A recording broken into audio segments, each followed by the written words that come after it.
Hello, everyone. Welcome back to Don't Say That. I'm so happy you're here with us today. If you're new here, this is the channel where we teach you what not to say in English and what to say instead. That's right. And today, wow, we have such a fun topic. But first, Emily, did you watch the match last night? Jake, I didn't sleep. I was up until 2 in the morning watching it. My neighbors probably thought something was wrong because I was screaming at my TV. Same. I was texting my friend the whole time, every 5 minutes. Did you see that? Oh no. Yes, it was incredible. And that's exactly why we picked today's topic. Because right now, everyone in the world is talking about one thing, the World Cup. And if you want to join those conversations in English, you're in the right place. Today, we're going to teach you how to talk about football, or soccer, as they call it here in the USA, in real English, not textbook English, real, natural English that fans actually use. By the end of this episode, you'll be able to describe a match, talk about players and teams, express your emotions, and sound like a real football fan in English. Pretty exciting, right? So here's our question for you today, and we want you to answer in the comments.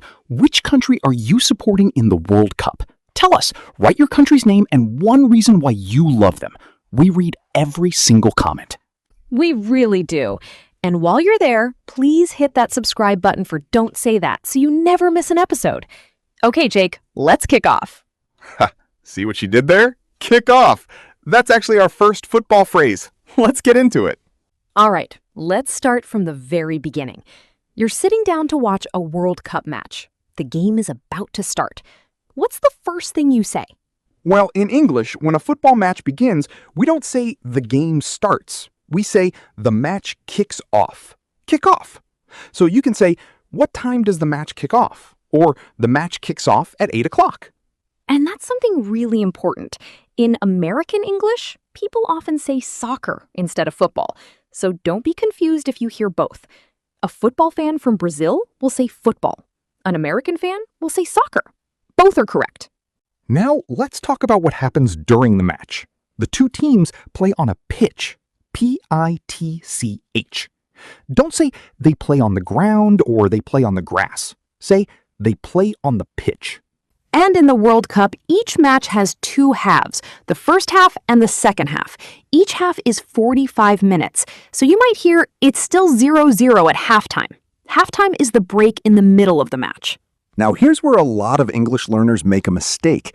When a player scores, we don't say he made a goal. We say he scored a goal, or simply he scored. Did anyone score yet? Yes, Mbappe scored in the 30th minute. Oh, can you try that? Pause the video right now and say out loud, he scored a goal in the first half. Go ahead, we'll wait. Good. Now let's talk about the score. You read a football score like this. If the score is 2-1, you say it's 2-1 or 2-1. Don't say 2 versus 1, just 2-1. And if no one has scored, the score is 0-0. But football fans don't usually say 0-0, they say it's nil-nil. Nil means 0 in football. So it's still nil-nil after 60 minutes sounds very natural. Here are some more words you'll hear during a match. A foul. That's when a player breaks the rules and the referee stops the game. A penalty. That's a special kick from close range that a team gets when the other team commits a serious foul in the box. The box. That's the big rectangle in front of the goal. You might hear fans shout, penalty! That was a foul in the box! Very dramatic, very common. And of course, a yellow card. That's a warning from the referee. And a red card? That means the player has to leave the match. When a player gets a red card, you can say he was sent off. Not he was fired, he was sent off. So let's do a quick check. Jake, what do we say when the match begins? The match kicks off. What do we say when a player scores? He scored a goal. And if the score is 0-0? It's nil-nil. Perfect. Now write one of those sentences in the comments.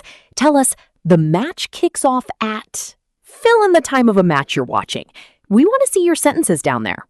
Great work, everyone. So in this section, we covered kickoff, pitch, first half, second half, halftime, scored a goal, nil-nil, foul, penalty, The box, yellow card, red card, and sent off.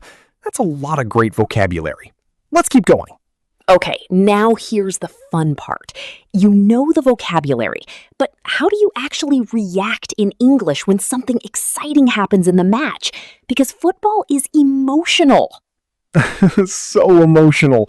I've cried watching football. I'm not ashamed to say it. Same, Jake, same. So let's talk about how real fans react in English.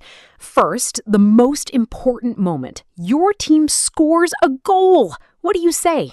Okay, so fans shout a lot of things. The most common is simply yes or get in. Get in is very popular, especially with English fans. It means yes, that went in. The ball went in the goal. You might also hear, what a goal! This is a very natural expression. You're not just saying it was a goal, you're saying it was amazing. What a goal! Try saying that out loud right now. Or you can say, he absolutely smashed it. Smashed it means he hit the ball incredibly hard and powerfully. Ronaldo smashed it into the top corner. The top corner is the high corner of the goal. Very hard to save. Now, what about when something goes wrong? When your team misses a chance? Maybe the striker shoots and it goes wide. You say, oh no, he missed it.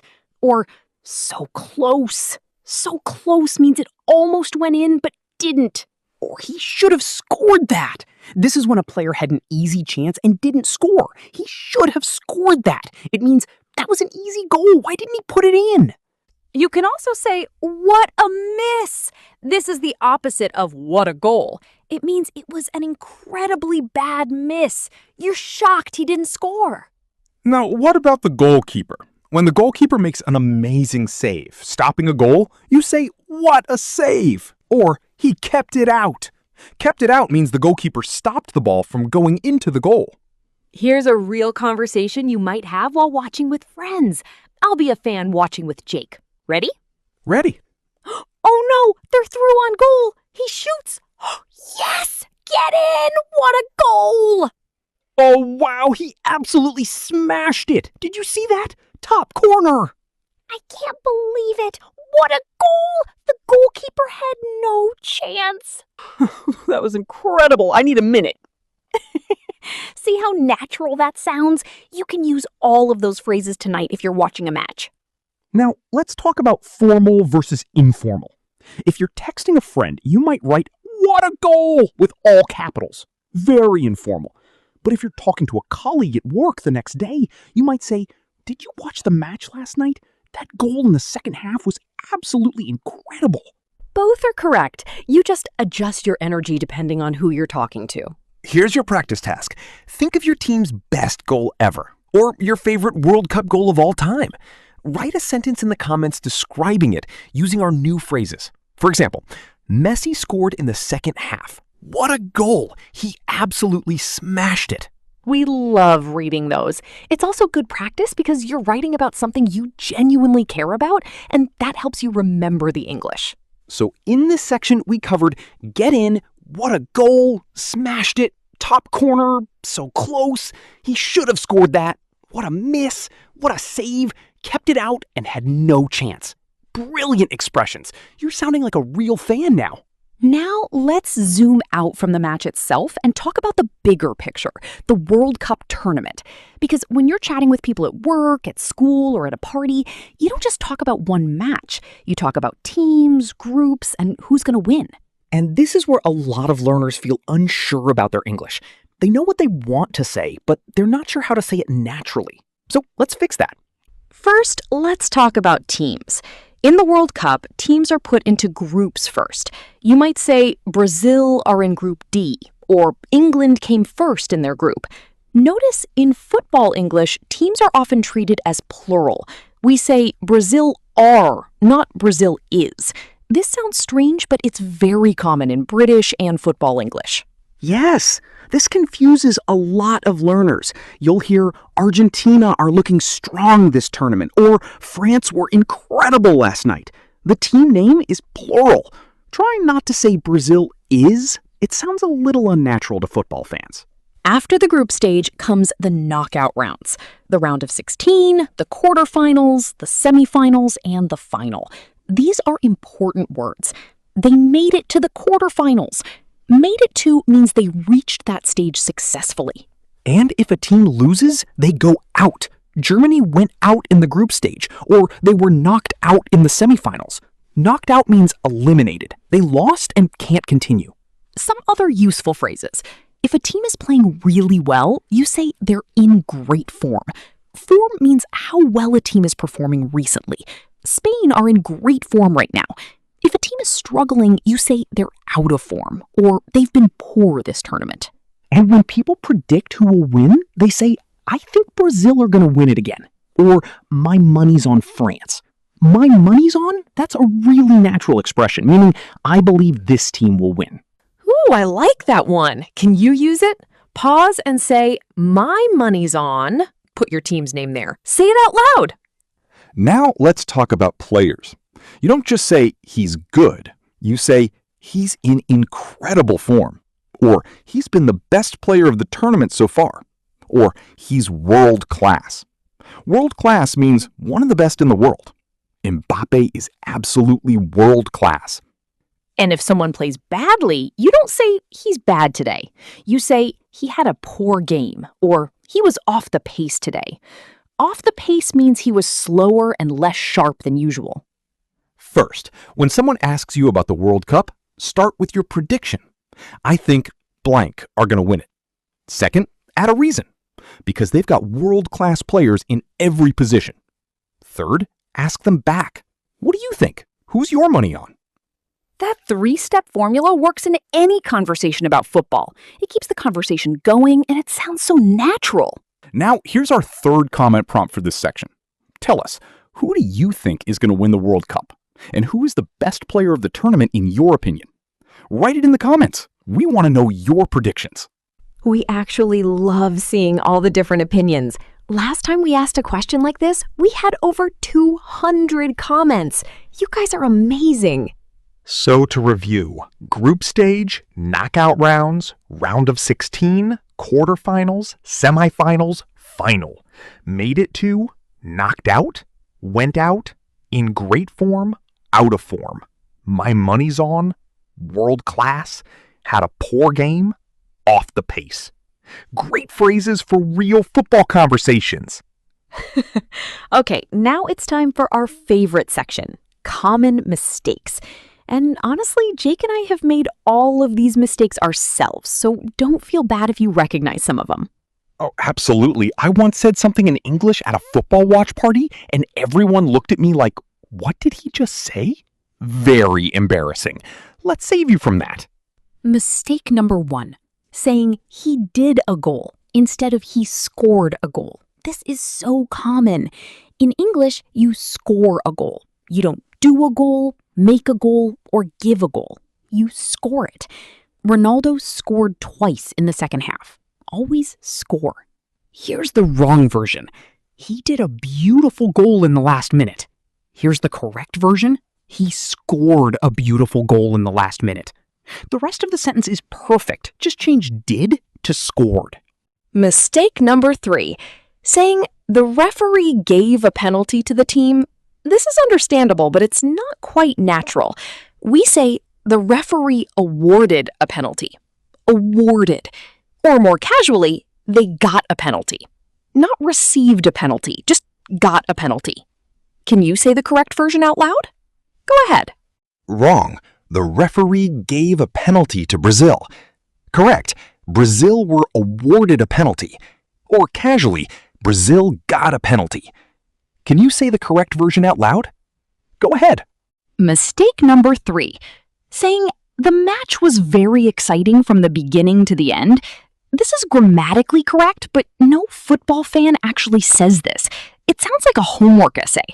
Instead, say, what a game from start to finish, or it was end-to-end stuff. End-to-end means the action kept going from one end of the pitch to the other. Non-stop action. And from start to finish sounds so much more natural than from the beginning to the end. These little changes make your English sound alive. Mistake number 4, saying they lost with 3-1. In English, we don't say lost with. We say they lost 3-1, or they were beaten 3-1, or they lost by 2 goals. Wrong. They lost with 3-1. Correct? They lost 3-1, or they were beaten 3-1. And here's a funny one. A lot of learners say the ball entered the goal, which is technically correct, but no one says this. You say the ball went in, the ball hit the back of the net, or he put it away. He put it away means he scored cleanly and confidently. Mistakes are normal, everyone. Even native speakers say things wrong sometimes. The important thing is you're practicing and improving. Every mistake is a step forward. So practice in the comments. Write a sentence about football using one of our phrases. Even if you make a small mistake, that's okay. You're learning, and we love seeing you try. That's the whole point of Don't Say That. We help you fix it together. All right, it's time for our interactive practice section. This is called Don't Say That, Say This Instead. Ready? Always ready. I'm going to give you 2 sentences. You choose which one sounds more natural in English. Say your answer out loud before Jake tells you. Here we go. Situation 1. Your friend asks how the match was. Do you say A, the match was very good and both teams played with intensity? Or B, what a game! It was end-to-end the whole time. The answer is B. What a game is the kind of thing a real fan says. Option A is correct English, but it sounds like you're writing a report, not talking to a friend. Situation 2. A player misses an open goal. Do you say A, oh no, he didn't succeed in putting the ball in the net? Or B, he should have scored that. What a miss! B, again. Short, emotional, natural. That's real football English. Situation 3. You're explaining that your team won. Do you say A, my team won with a score of 2-1? Or B, we won 2-1. We were brilliant. B, we won 2-1. Short and natural. And adding we were brilliant shows emotion. Real fans are emotional. Situation 4. You want to say a player is very talented. Do you say A, this player has exceptional skill and talent? Or B, he's absolutely world class? Confident. B, world class. 2 words that say everything. Now here's your challenge. Create your own sentence about the World Cup using any phrase from today. Write it in the comments. Something like, my money's on Brazil because they're in incredible form. Or, Spain were knocked out and I was devastated. Make it personal. Make it yours. The more personal your sentence is, the more you'll remember it. That's how language really sticks. And don't worry about being perfect. In real conversations, no one stops to check their grammar. Just speak, just write, just try. That's what matters most. Okay, I can't believe how much we covered today. This was such a fun episode. Jake, I feel like we could talk about football for 10 more hours. Honestly, yes. But let's do a quick summary for everyone. Today on Don't Say That, we covered 3 big areas. First, match vocabulary. Words like kickoff, pitch, scored a goal, nil-nil, sent off, and penalty. The real words fans use during a match. Second, emotions and reactions. How to express yourself when something amazing or terrible happens. Get in. What a goal. What a save. He should have scored that. These are the phrases that make you sound like a true fan. And third, talking about teams and tournaments. Phrases like knocked out, made it to the final, in great form, world class, and my money's on.